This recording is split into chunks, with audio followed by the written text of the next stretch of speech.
Sheila on cost-cutting ideas is, let's give it to Sheila Dunn.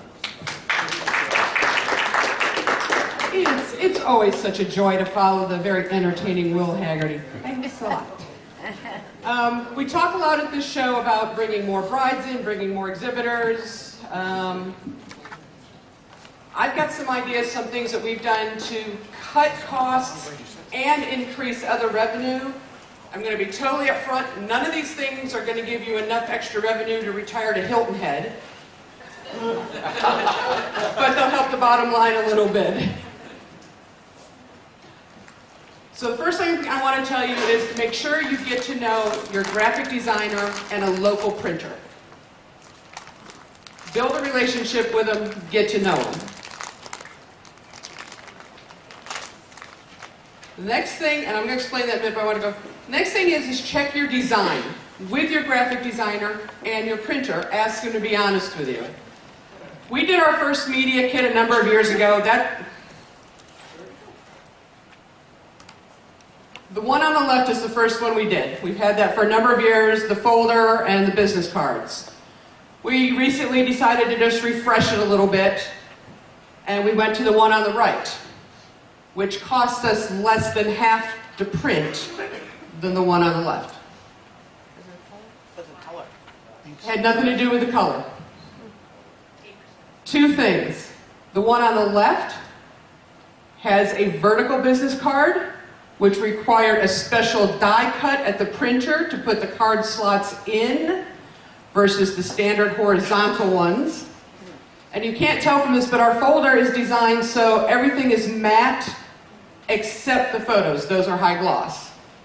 So in the first one, and I was stupid enough to listen to it, we did a whole matte aqueous coating, and then we went back and did the gloss over just the photos. So when we printed this time, we printed on a velvet paper and spot glossed the photos. And the cost from the folders went more than half, decreased the cost in half. Again, a little thing, but if you're printing 1,000 or 2,000 folders, I can save you, for us, it can save us a couple $1,000s. And by knowing your graphic designer, your printers, you can ask them about that. Along those same lines, avoid odd shapes, odd inks, unusual inks. You know, I had a vendor one time wanted me to print an invitation for them that they wanted to have star-shaped. Well, that's a major die cut. So the cost was outrageous. But if you print a star on a standard size shape, not so much. You want to put a metallic ink on it? For most 4-color presses, that's a 5th color. It's a 5th press run, and that's what you pay, is time for press. And as I go along, if you have any questions, stop me, please. Are you going to provide this for us later? Yeah, I can. Thank you. If mailing something, verify the size of what you're mailing. Over the last year, we tried a campaign that we called OMGHeAsked.com. And we just kind of put that out everywhere. The idea that would attract people's attention and kind of go, OMG, he asked what? So you had to go to the site. And we were going to do a postcard that was kind of shaped like a bumper sticker, since it was all a graffiti kind of theme. So we had designed a 4x10 postcard, which would have cost us surcharge to mail. But because we checked with the post office first, we found out that 4x9.5 was a standard size, so we could use regular postage. So that ½ inch saved us, again, hundreds of dollars.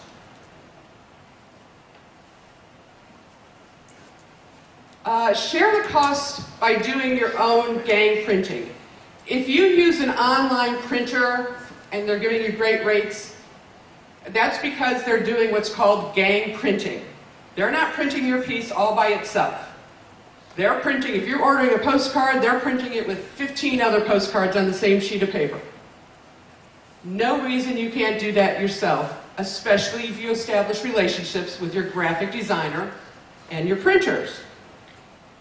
For example, if you call a local printer and say, hey, I need 5,000 8.5 by 11 flyers, full color on one side. San Antonio, they'll quote you about $800. Online, it's about $500 plus shipping. Well, by talking to my printer, I found out they print on sheets that hold 4 8.5 by 11s. And your biggest cost of printing is the cost of the plates and the press time. So what I do is I print we do a spiral bound program book that's 8.5 by 11 and everybody inserts their flyers into it. I print my cover in one of those 4 spots, then I sell the other 3 spots. And when I print 4 at one time, it costs me $1,100 versus $800 for one. So I've sold off those other 3 spots, which actually cost me about $275 to print. I've sold them to my exhibitors for $600, which is still cheaper than they're going to find it locally. And most of them don't have the knowledge to do it for themselves online.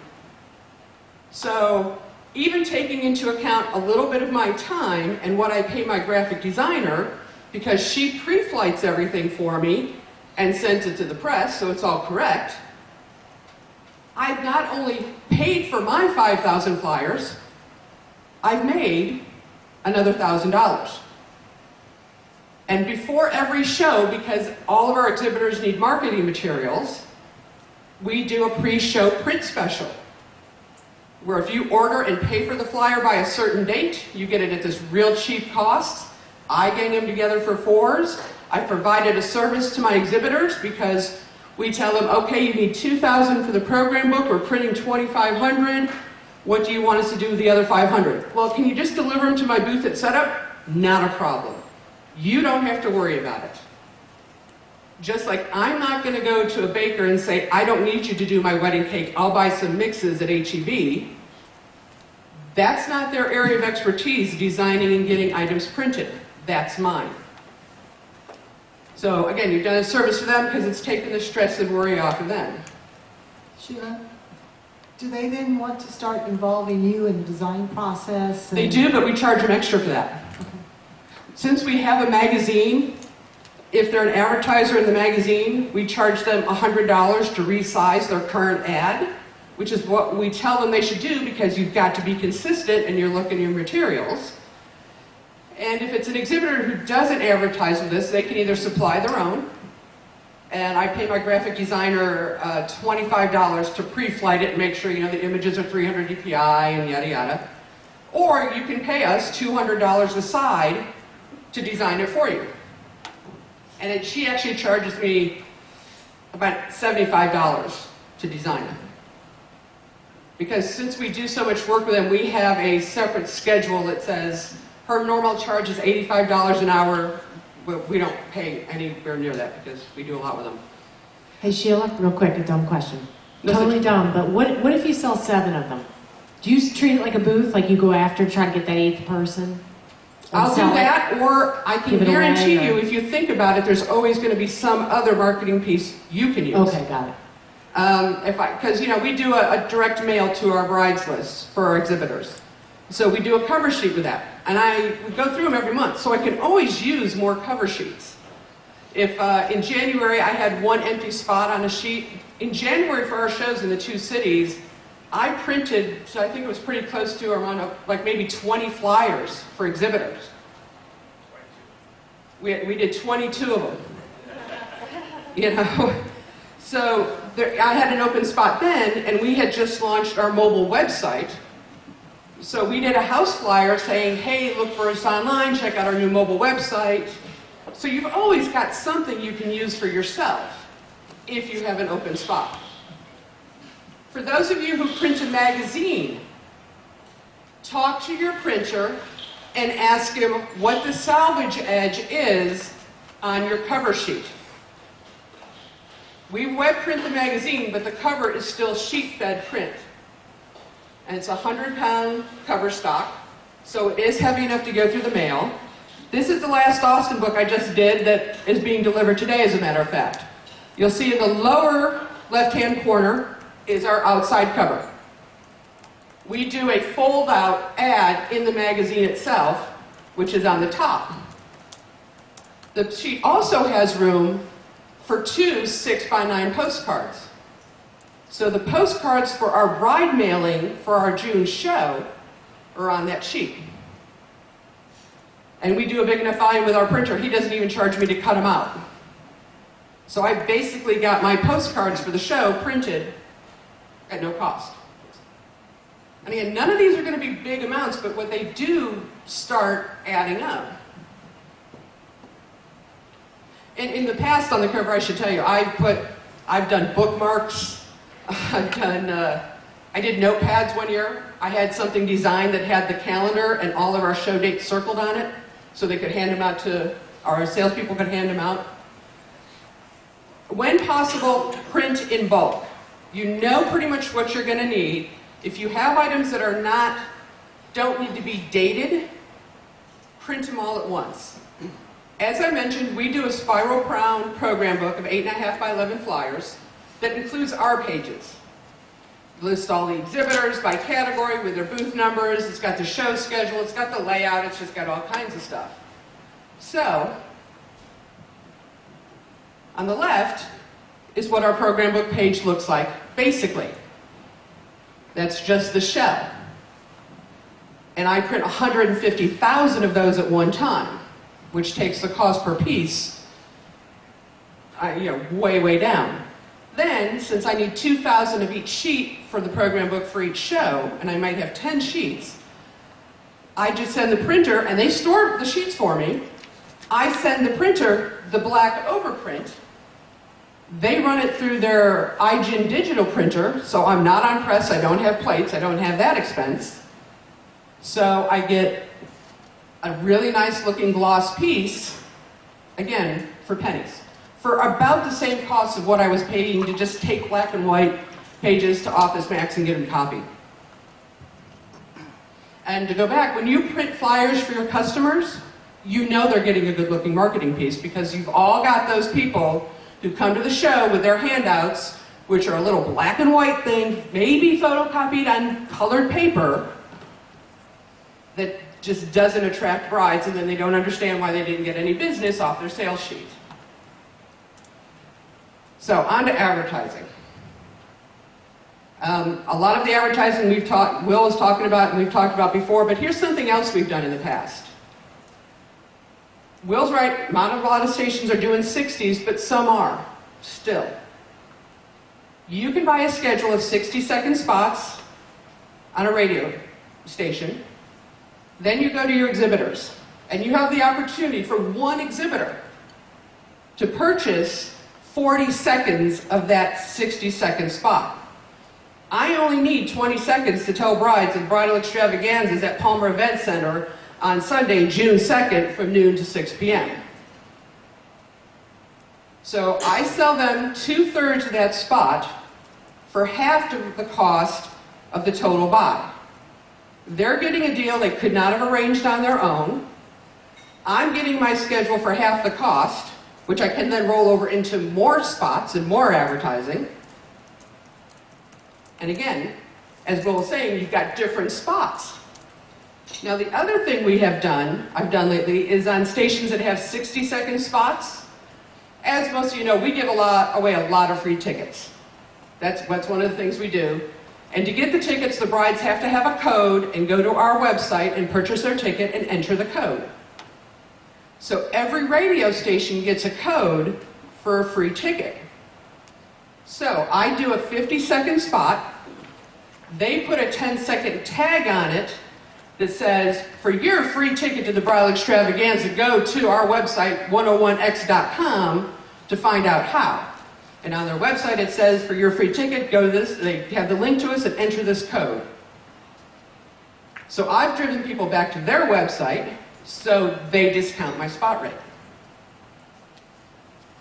Sheila? Yeah. Can I ask you a question before I forget? Oh. In doing the 40, did you say 45-15 or 40-20? On a 60, I do 40 and 20.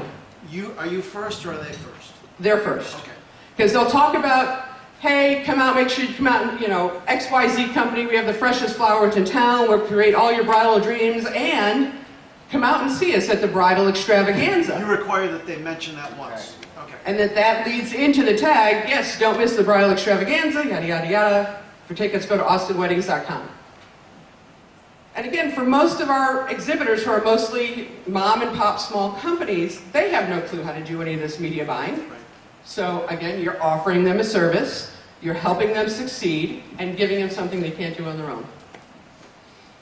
Now in billboards, as I've talked to many of you, we do digital billboards here in San Antonio. That's what I advertise with here. And I did the same thing with billboards.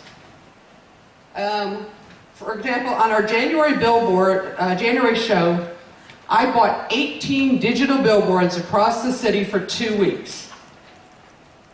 So when I looked up and said, what's my total impressions on all these billboards for this run? Took that number and decided I could do 8. So we had on the top, and I know these are from different shows, I just pulled the first ones I could find in my files. On the top is our typical billboard. Bridal extravaganza, a little bride and groom, quick, easy, driving down, you see it, what it is. So for 8 of my vendors, at $1,000 each, they got to be on the billboard like in the bottom one. Granbury Hills, featuring Granbury Hills, their website, and the bridal extravaganza stuff. So of my billboard buy for January, which was about $20,000, I off-sold $8,000 worth. And a digital, this is really easy to do because, you know, I just sent them the 9 different files and said, put them in an equal rotation. I have to make sure that these files get X number of impressions, and then they send me the performance list afterwards, and I send it off to the clients. But you could still do this with vinyl. Even if it's 1 client, or if you're doing 4 billboards, do it with 4 clients in each billboard. Because again, they can't get that kind of buy on their own. They don't know how, they don't know who to talk to, they don't know how to negotiate it in most cases. I know you've agonized over this, and so I want to get your opinion. You put on the second line, is the date and the time and the venue. Why do you include the time? Especially for our January shows. We have a strong competitor in January, and his show is 11 to 4. So there's always some confusion. For the purpose of the medium, what you're wanting people to do is go to the website. Oh yeah, always want them to go to the website. Where they'd find that out anyhow. Yeah, but it's still, I think it's, I mean, if I'm driving down and I see an ad for an upcoming concert, I want to know the date. Maybe not the time, but I want to know the date and location. Sure, the date and location. I'm just wondering why you put the time in. You know, primarily to go against the competitor, but, and also now that you've mentioned it, maybe it's something we'll rethink. It's just something, you know, date, time, location. Sheila? Yeah. One thing with billboard. Write your billboard as if somebody is driving 60 miles an hour past it. Right. Any billboard you can't see. Personally, I would make the name a little smaller, make the web address bigger, capitalize the SA. We do now on our website. We capitalize SA, and in Austin we capitalize the A and the W in weddings. Right, because nobody's going to remember all the details, but you want them to go to the website, so make the website address. Yeah, and the new ones we did. That's the first thing we did is we changed it. I was going to make it SA and W capital on SA weddings, but San Antonio Water Board is known as SAWS. You just make weddings a different color then. So, make capital S, capital A, make weddings a slightly different color. Yeah. And don't worry about www, everybody knows it, so you don't have to take up real estate with that either. Driving 65 miles an hour, what am I going to remember? saweddings.com is what you want them to remember. So, it's a great idea. Yeah, Ralph? So, I mean, going back to the radio with the 60 seconds, breaking it up for your vendor and the rest for you, is it a form that you send out, or do you know of exhibitors that you know would take advantage of it and maybe put together an MP3 on what it would sound like to endorse their company and also promote your show at the same time? Would it be better to sell it that way? It's a little bit of both. We don't do the MP3 because I don't want to pay for production until I know it's sold. Because we don't produce the radio spots.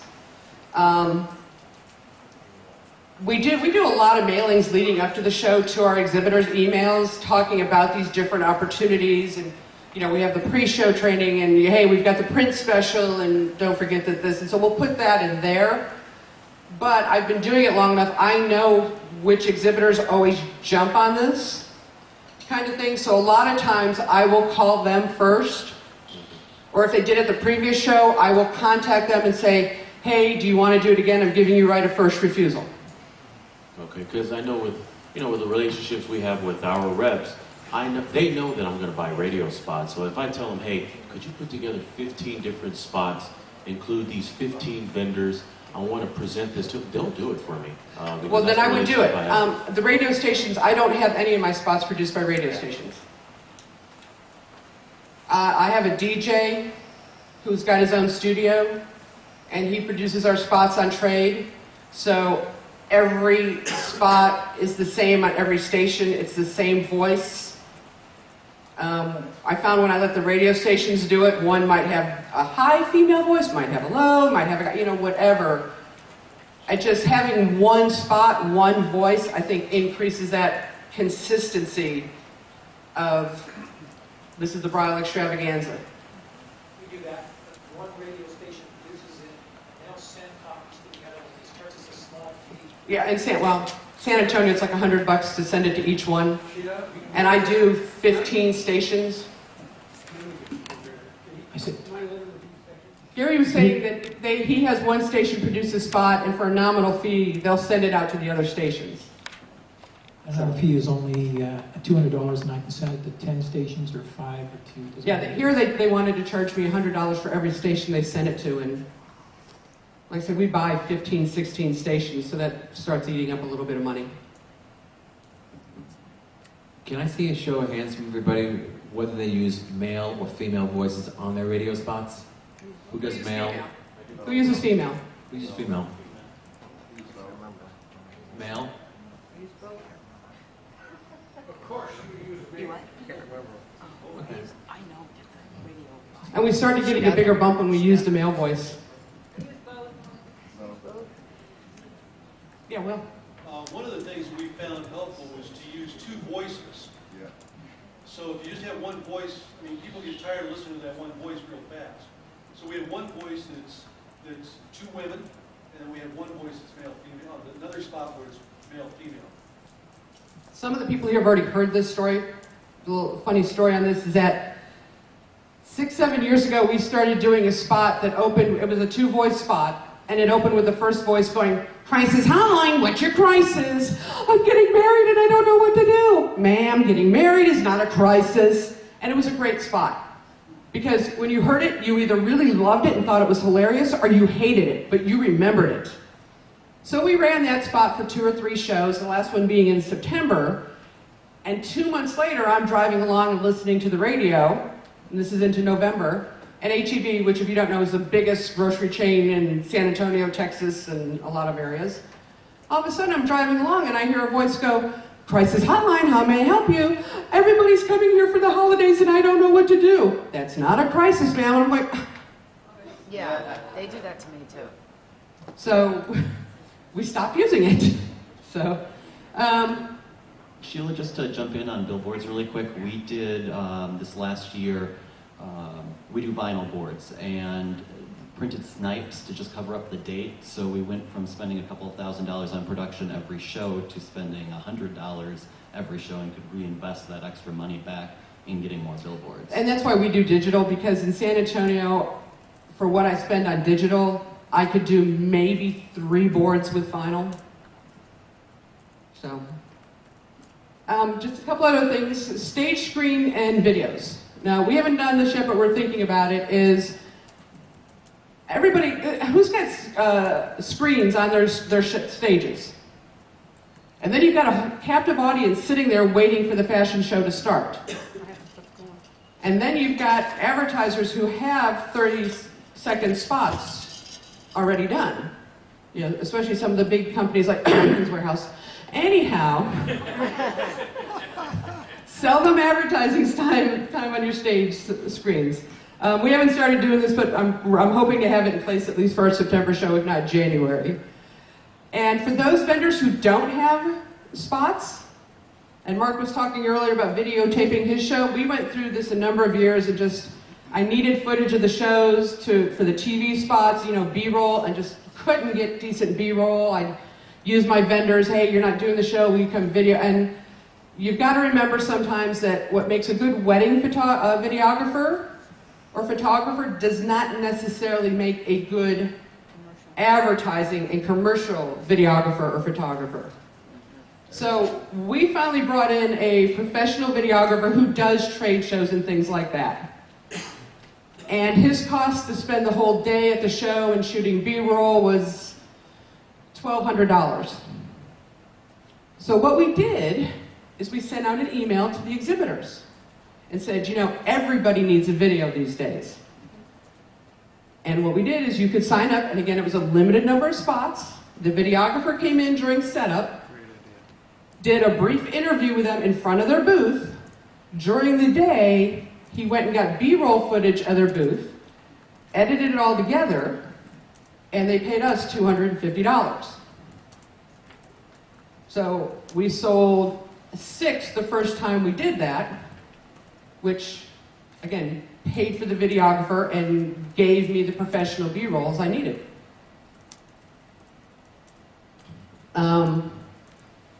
Again, production, I mentioned we have a DJ that does our production. Now our TV ads are being produced and updated in office because Alicia, who many of you met last night, I'm sure, has got a great background in video editing, and you can do it on the Mac, and so she takes care of that.